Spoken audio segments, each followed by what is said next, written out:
приветствовать всех вас в стенах нашей гимназии, гимназии номер 1257, на традиционном конкурсе ораторского мастерства на иностранных языках.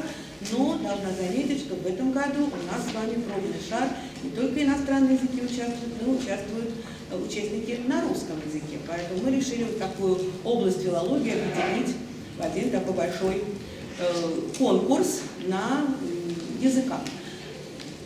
Конкурс проходит у нас с вами в 11-й раз. Вы все получили программки и увидели, что действительно это уже такая добрая традиция проводить конкурс в нашей школе. Обычно мы его проводим в таком холодном феврале. Сегодня тоже февраль, да, но настолько он весенний, да, настолько он не по-февральски теплый, да, поэтому я очень рада видеть, и я думаю, что теплая атмосфера в нашем зале тоже сохранится, и вы не будете волноваться, не будете переживать. Я просто скажу несколько слов по тому, как будет проходить чисто организационные вопросы. Наша работа всегда традиционно проводится по 3 секциям. В актовом зале ребята, которые имеют номерочки, да, у вас они там подписаны, они, по-моему, зелененькие, остаются здесь. После того, когда мы начнем проведем нашу торжественную часть, есть ребята, которые идут в 34-ю аудиторию, это буквально выход из зала и повернуть направо. И ребята, которые участвуют на французском и немецком языках, 33-я аудитория, это кабинет налево, также на 5-м этаже. После того, как вы закончили свое выступление, во-первых, вы получаете сертификат участника. И в этом году мы вручаем также благодарность каждому учителю, который подготовил участника. Независимо от того, занял он место или не занял, труд, душа, все было вложено в это выступление, поэтому, конечно же, учитель, я считаю, заслуживает того, чтобы его тоже хотелось представить наше многоуважаемое жюри. Начну я представление с вот данной аудитории. Начну с человека, который стоит у истоков этого конкурса, да, человек, которого мы долго заманивали к себе, если честно. Да. У этого человека очень много регалий, званий. Это преподаватель все-таки высшего учебного заведения Московского государственного университета Лариса Александровна Машкова. И человек, и оратор. Я думаю, что мы ей тоже дадим слово обязательно, она обязательно скажет несколько слов, и вы в этом убедитесь, я вас уверяю. Я хочу представить Анаиду Веленовну Амбакадзе, нашего давнего замечательного друга, которая точно так же, когда была методистом метод-центра, она нам помогала в организации этого конкурса. То есть тоже была у истоков именно этого конкурса в нашей школе.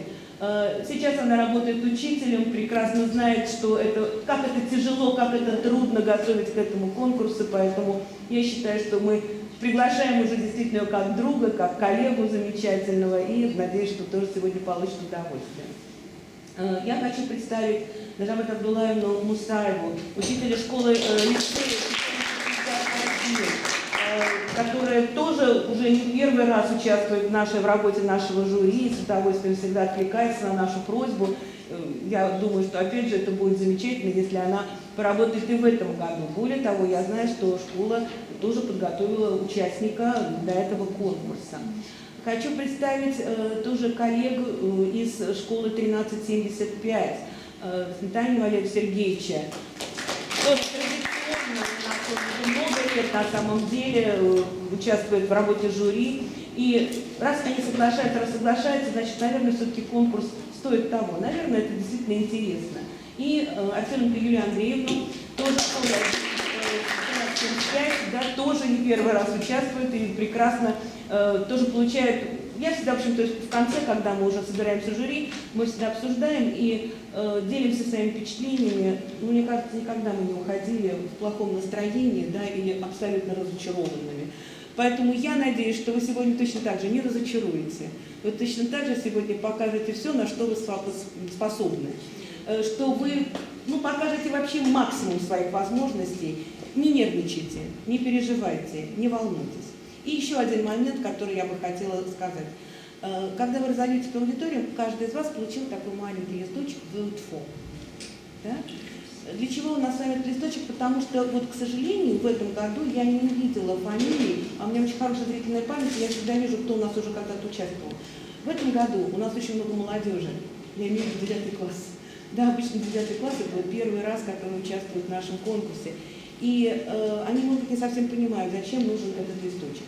Этот листочек приз зрительских симпатий. То есть, когда вы послушаете всех, вы всегда можете написать тот номер, кто вам понравился больше всего. И, соответственно, приз зрительских симпатий вручается у нас также по 2 аудиториям английского языка, то есть 34-й аудитории в актовом зале, ну там они просто чуть побольше, помногочисленнее. Единственная просьба, мы, конечно, не можем этого проверить, но просьба все-таки голосовать не за свою школу, да, а все-таки вот тот, кто вам действительно очень понравился. Может быть, это будет какое-то очень яркое впечатление, яркое выступление, и вы сможете оценить его по достоинству. Я желаю вам удачи и хочу в первую очередь предоставить для приветствия слово Ларисе Александровне. My dear friends, dear colleagues, well, I feel extremely honored to be allowed to speak in front of this audience. Since we have gathered on this warm and sunny winter day to celebrate the wonderful occasion, the speaking contest. The speaking contest which has already become a glorious tradition. We all remember that for the first time it was conducted within these walls a long time ago. Right. But well, with each year it is becoming only younger. And, well, we are all lucky here today. Why? Because in a few moments from now, we're going to listen to your wonderful speeches, your creations. And, well, we all know how much effort you must have put into them. And, of course, you've also put all of yourselves, all your hearts and souls. And, well, great masters of style helped us a lot, because it is their quotes from their immortal works that were chosen as topics for our oratory exercises. Well, such names as Wilde and Orwell and Einstein and great Shakespeare. What names, what destinies.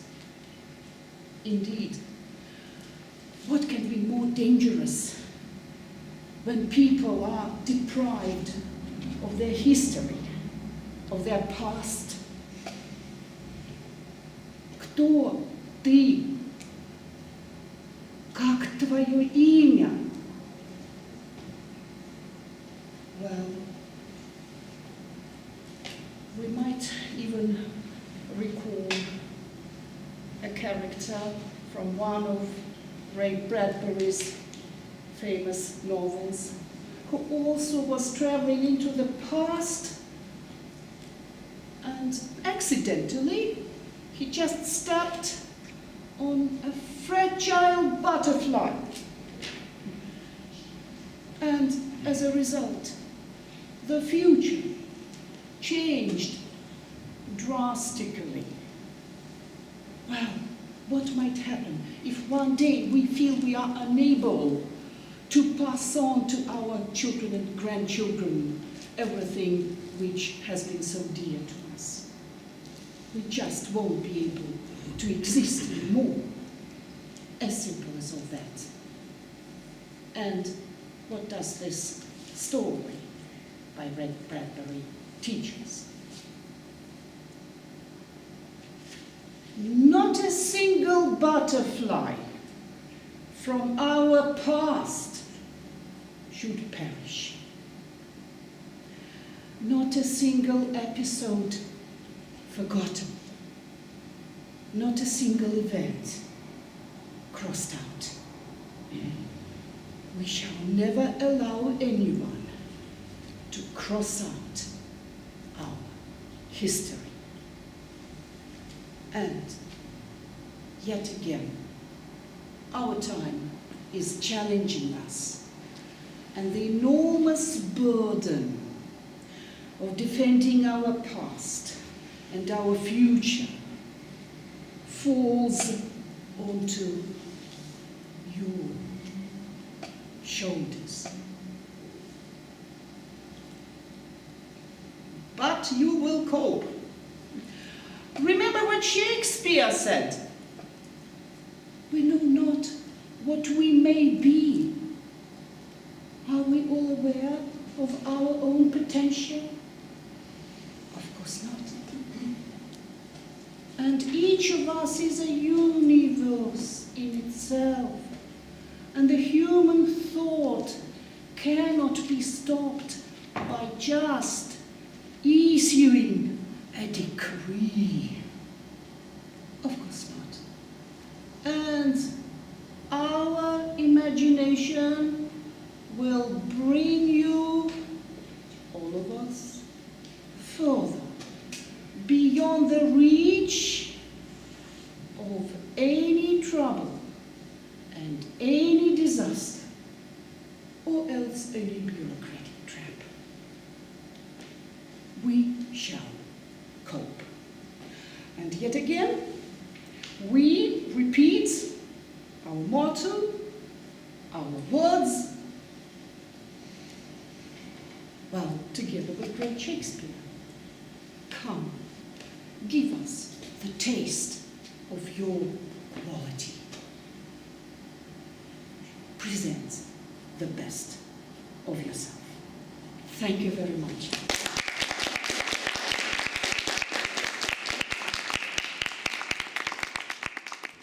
Good day to you all. My name is Anna and I'm here to present the lesson 1451. Lord, we know what we are, but know not what we may be. It's surprising that it is a quote from a Shakespeare play I haven't read yet, though I'm a really big fan of his and read almost all of them. But words which often told us from the lips of Ophelia are easy to understand. Easy to understand for every person you meet every day. Of course, the phrase can mean that our life is unpredictable and we don't know what will happen tomorrow, or that we don't about demons who hide in the darkest corners of our soul. But for me, the meaning of the phrase out of the context is absolutely another. I suppose that Ophelia tells us that we underestimate ourselves. We pretend that we are ordinary, that we are normal people, pupils, teachers, parents, children. We are told that we have to have a good marks, graduate from a good university, and to get a good job. But a fish will consider itself stupid all its life if it is taught to fly like a bird. Worthless. How often do you hear these words? That you are not worthy, that you don't have enough power, money, knowledge, beauty to reach your goal. But you are worthy. Yes, life beat you hard. You chose what you wanted, not what you wanted, but what you had to. Do you remember your childhood? Who you wanted to be? An engineer, an astronaut, a musician, a football player.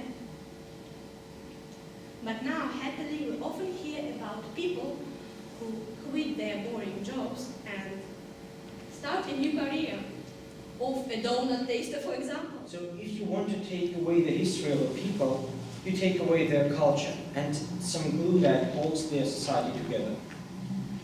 The result of this will be that they will never have a verbal history that will be passed down from generation to generation. Go to any country in Latin America, you will find that I'm not exaggerating. What the author is saying is that history is moldable. It is possible to shape it via education, indoctrination, and maybe propaganda. People's history is the guide, is their reference point. So take it away and they are fumbling in the dark, susceptible to other agendas and other ideologies. That, according to the author, is a sure way to control and destroy them. The main meaning of the quotation, I think, is that history is cultural memory, and the loss of knowledge of one's history destroys one's sense of community and shared identity. Either naked or dressed. Certainly, the men can be dressed in different ways. For example, poorly dressed, richly dressed, dressed according to fashion, and neatly dressed, and so on. But maybe the word dressed doesn't mean any way of dressing. So let's think better. You know that in the world there are a lot of countries, some of them are rich and some of them are poor. But in every country there are both rich and poor people. There is nothing we can do about it, it's just the way it is. Have you thought about the life of poor people who have to survive only having $1 per month, and they have to work 20 hours a day, and they live in a very difficult conditions? For example, they live in a tiny space without furniture or even outside on the ground. They don't have enough money to pay for their children's education. That's why their children can't go to school. Terrible enough, isn't it? Now let's turn back and think about ourselves. All the shops and all the supermarkets we can go to. Different things we can buy. And also we can go to school and get a good education. Notre récit. Une personne qui a oublié son histoire, l'histoire de sa patrie, est comme un arbre qui a perdu ses racines. Donc, je dois dire qu'il ne faut pas oublier l'histoire. C'est un, merci beaucoup. Guten Tag, liebe Damen und Herren, ich heiße Alexander und heute will ich ein bestimmtes Thema besprechen. Einmal hat Albert Einstein, der große Physiker, gesagt, wenn Sie wollen, dass Ihre Kinder intelligent werden, erzählen Sie ihnen Märchen. Wenn Sie wollen, dass Ihre Kinder hochintelligent werden, erzählen Sie ihnen noch mehr Märchen. Wundert Sie diese Meinung nicht? Ich habe lange gedacht und ich bin mit dieser Meinung einverstanden. Es gibt viele verschiedene Gründe, warum soll man den Kindern Märchen erzählen. Erstens fördern die Märchen Fantasie. Märchen schaffen und suchen die Kinder neue Helden, neue Gestalten, neue Bilder. Nur die Menschen mit der reichen Fantasie entdecken sie was Kreatives. Zweitens fördern die Märchenlogik, weil alle Märchen haben seinen Inhalt. Dass das mit der Hilfe verschiedener Tieren ist. Zum Beispiel schlau wie ein Fuchs oder stark wie ein Bär. Wissen Sie warum? Das ist, für die Kinder ist das mehr leichter als Charaktereigenschaften der unterschiedlichen Menschen verstehen. Many people had forgotten their wrong understanding of the history. They had only dictated and distorted facts of history, and they forgot the unprecedented events of the Second World War. So I think it was the main reason for recent events and horrifying conflicts in Eastern Europe, for instance. So, as someone famous mentioned, those who don't want to know their past have no future. Let's think about it, and we will have it, our future, happy and free of lies. That's all.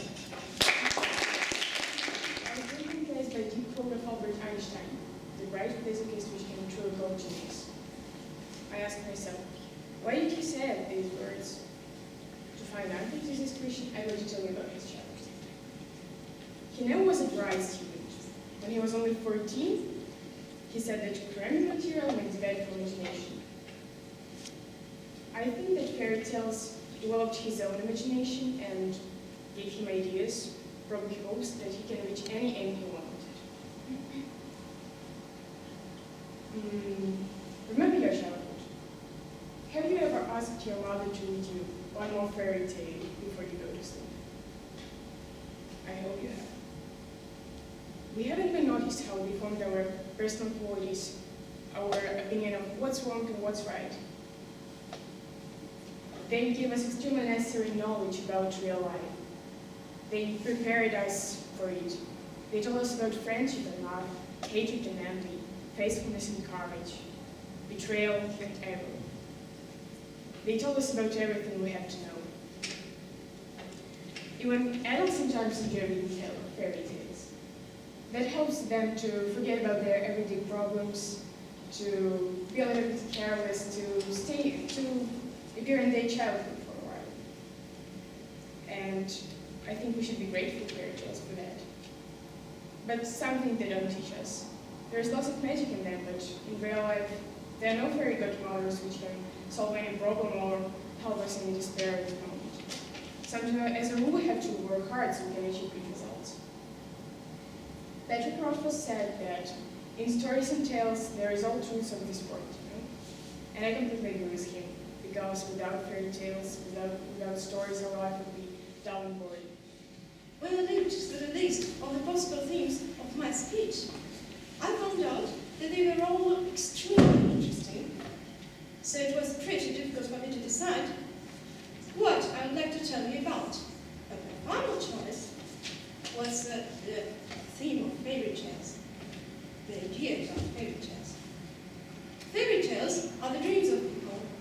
Their ideas, thoughts, feelings, emotions are expressed in them, but they're also fantasy, the flight of author's thought. They're that usual thing that the humanity couldn't reach. Listening to a fairy tale, a child is plunged into another world. He learns to fight with evil, to try, to invent, to love, and to take care of every living thing.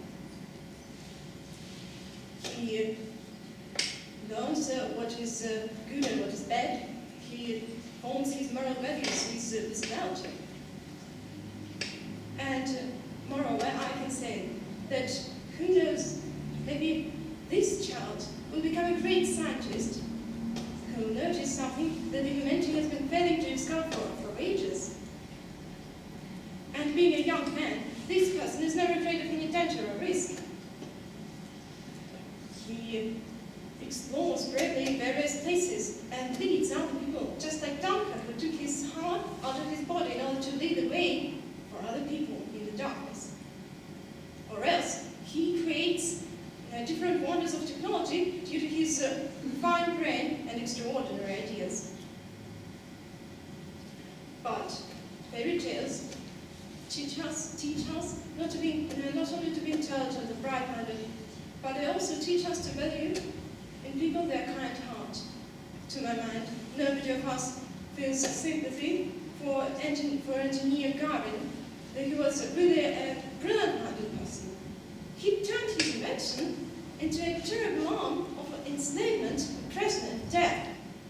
So fairy tales teach us not only to be bright-minded, curious about the world around us, to be persons of determined character, to willingly broaden our horizon in the different spheres of our life, but also they teach us to be kind-hearted and caring, to be able to sacrifice something of our own for the sake of other people's benefit.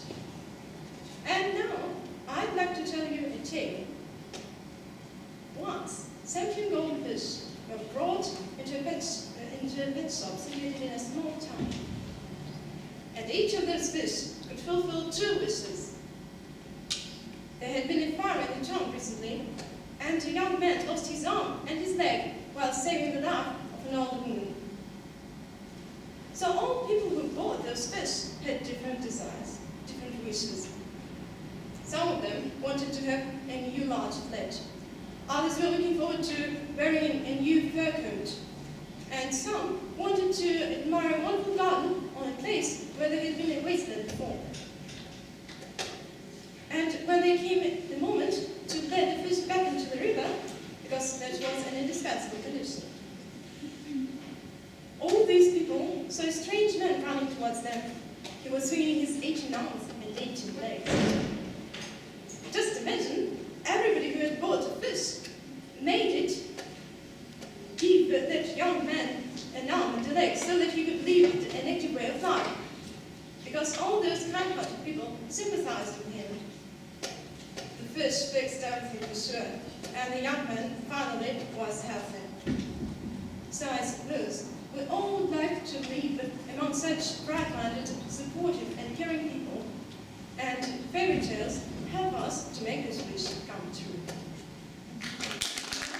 I came across with some differences, such as plenty of people consider that history can't be called an important science and it isn't necessary to know it because history describes events from the past, so its facts are not relevant.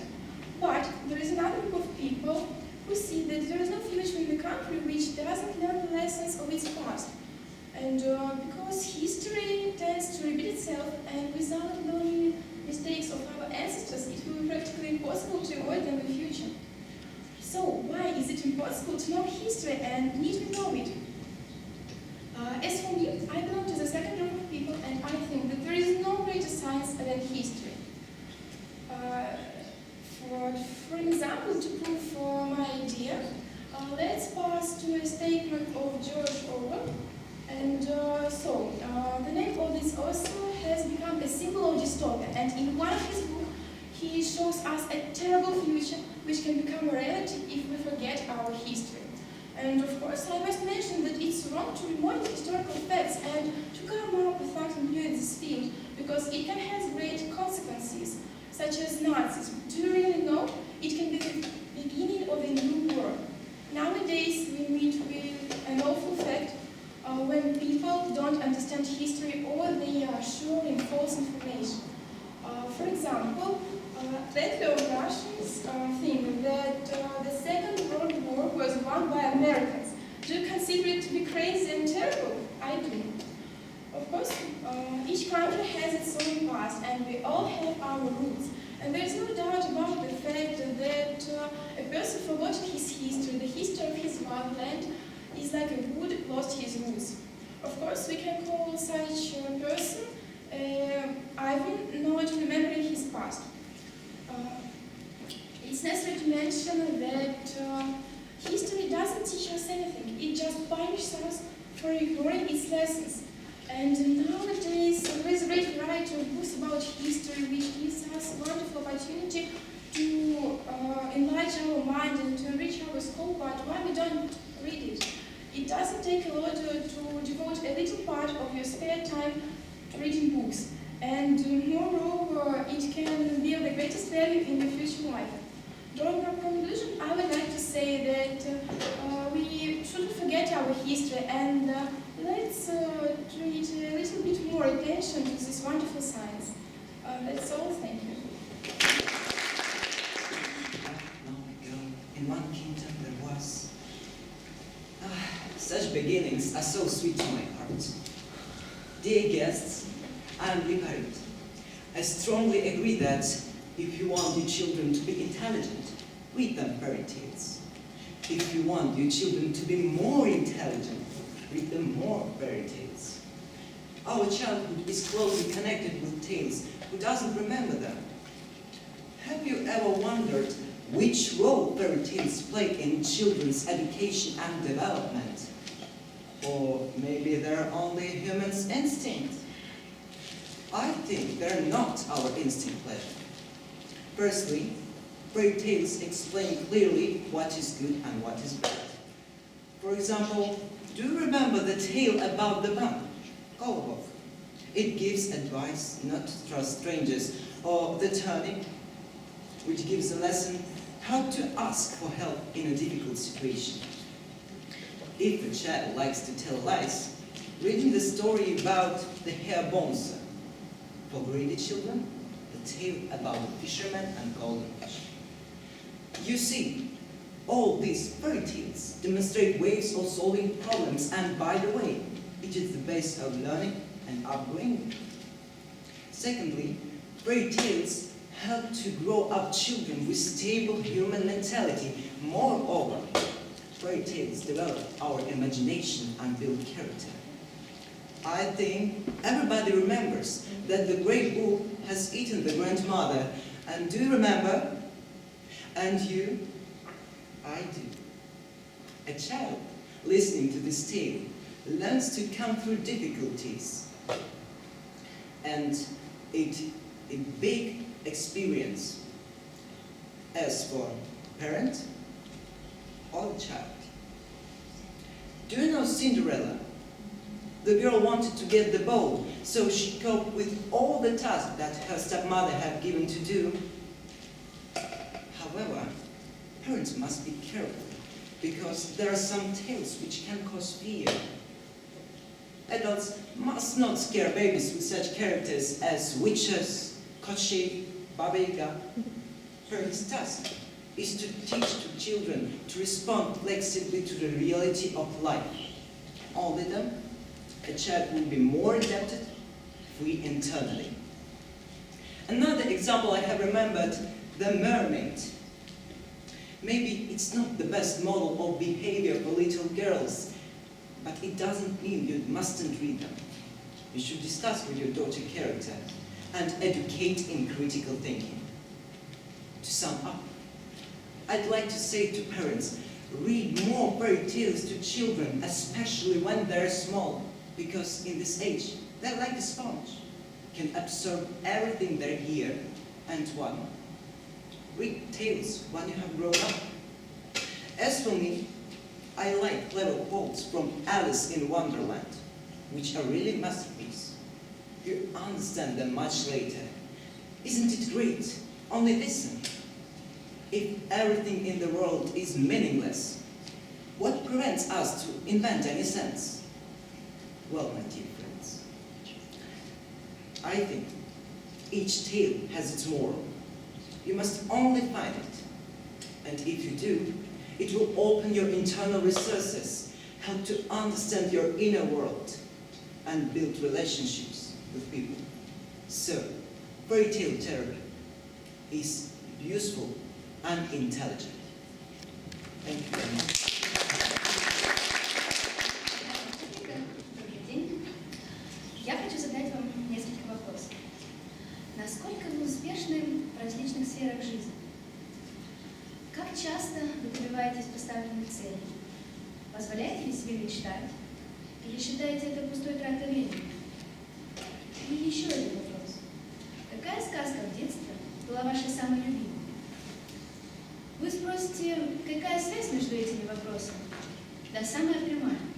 Вы – это ваши любимые сказочные герои.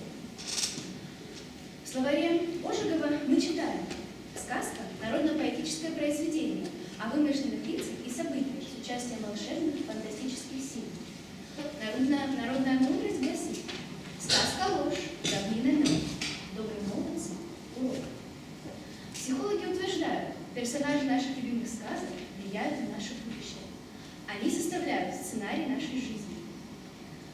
Напрашивается вывод: сказка – самая устойчивая из всех форм передачи информации.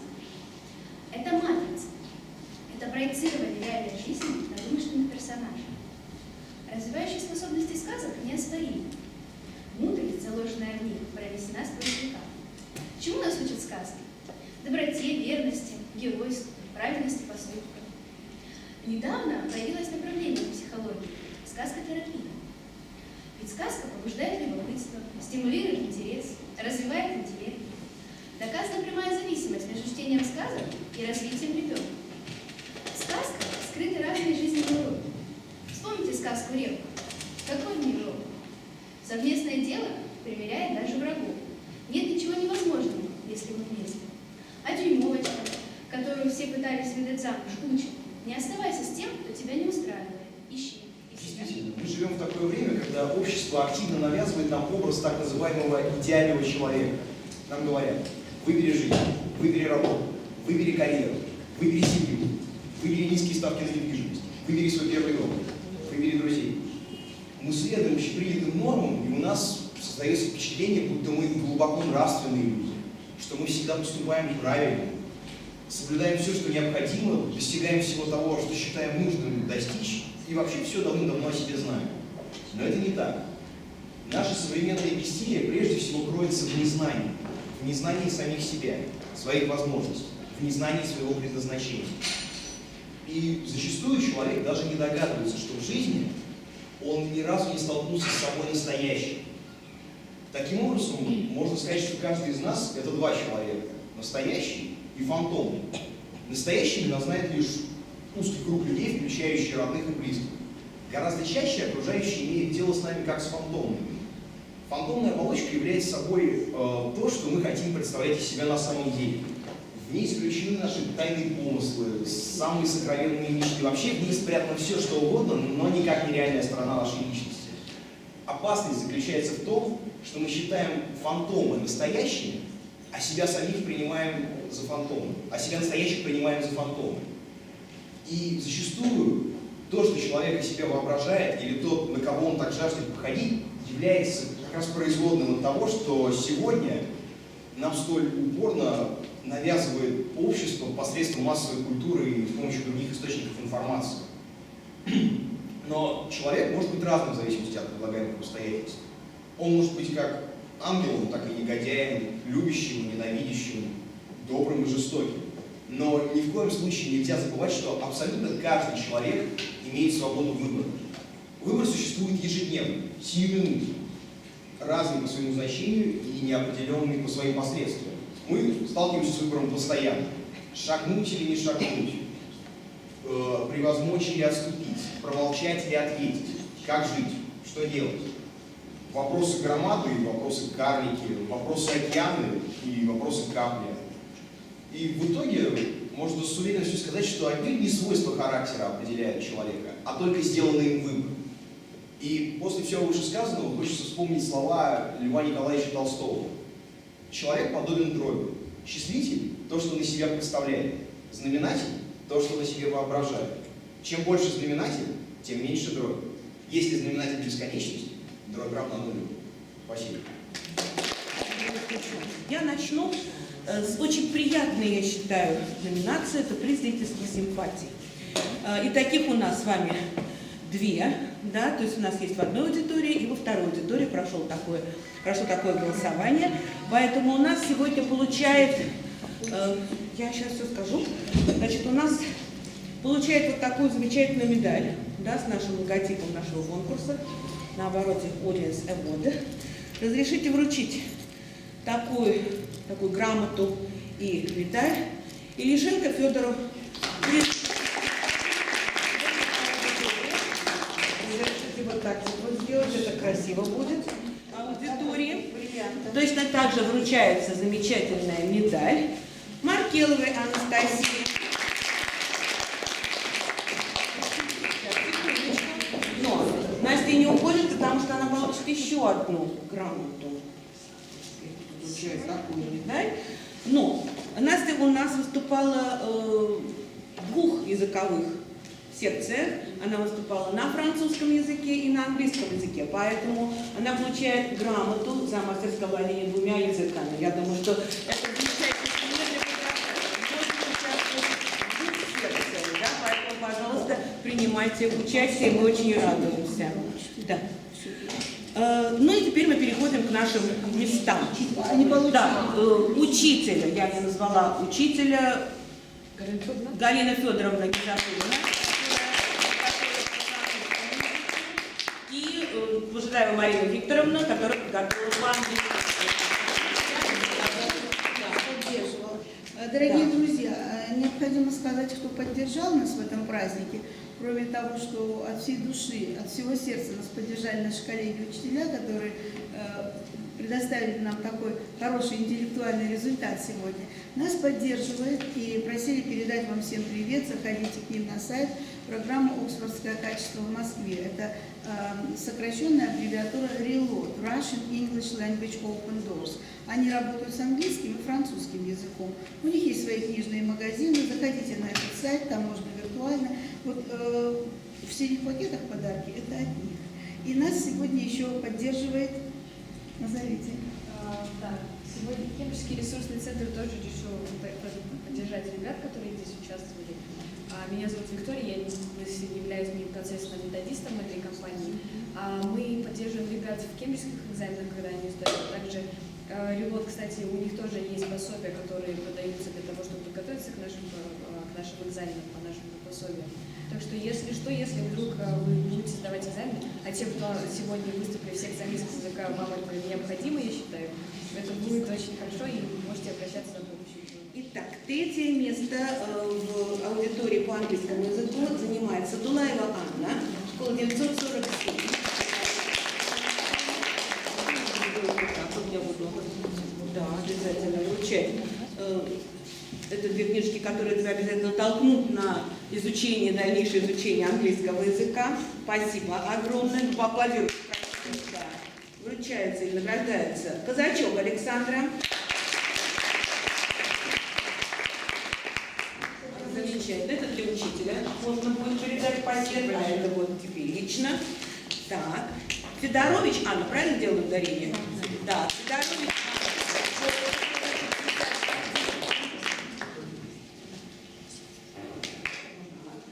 Третье место Степанова Софья.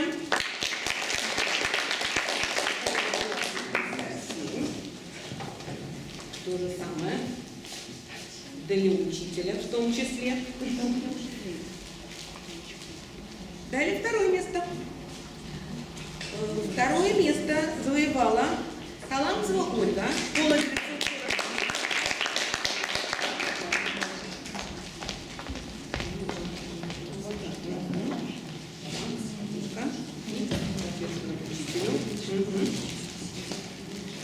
Второе место завоевала Аверина Арина.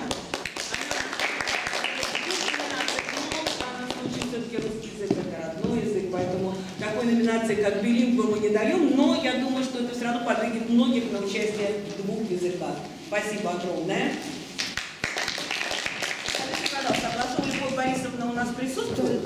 Будьте добры, то есть, потому что я смотрю, что не вручили пока еще фотографию, только на русском языке. У нас с вами французов, немцев всего было очень мало, но они на самом деле молодцы, потому что они решились на втором языке.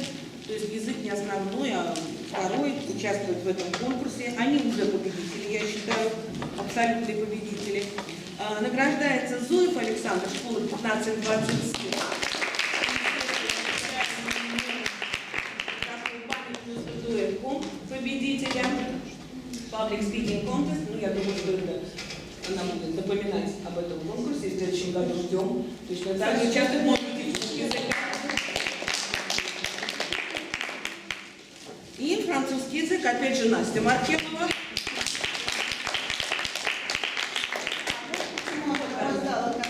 Да, совершенно верно, потому что она участвовала там. Оставить мгновение. Совершенно потрясающее впечатление произвел мальчик в аудитории номер 34. Игомен Липарит сказали, это прирожденный оратор, поэтому первое место без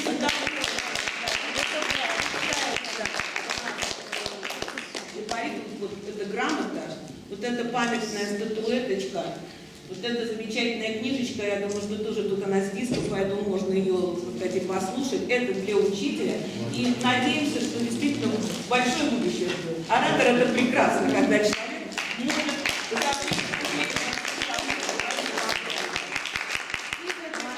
может награждается, занимает первое место. Ламовская Екатерина.